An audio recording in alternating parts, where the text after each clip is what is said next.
தமிழக சட்டப்பேரவைத் தேர்தல் வரும் 23ஆம் தேதி நடைபெறவுள்ளது. இதன் தொடர்ச்சியாக திருவாரூர் சட்டமன்ற தொகுதியில் திமுக சார்பில் போட்டியிடும் பூண்டி கலைவாணன் திருவாரூர் நகர்பகுதிக்குட்பட்ட பிடாரி கோவில் தெருவில் உள்ள புனித பாத்திமா அன்னை ஆலயத்தில் புனித வெள்ளியை முன்னிட்டு சிறப்பு திருப்பலி நடைபெற்றது.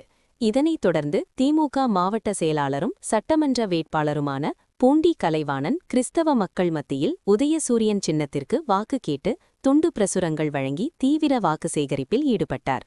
இந்த பிரச்சாரத்தின் போது திருவாரூர் திமுக நகர செயலாளர் பிரகாஷ், கொரடாச்சேரி திமுக பேரூர் செயலாளர் கலைவேந்தன், திருவாரூர் நகரமன்ற உறுப்பினர்கள் செந்தில், அசோகன் உள்ளிட்ட ஏராளனோர் பங்கேற்றனர்.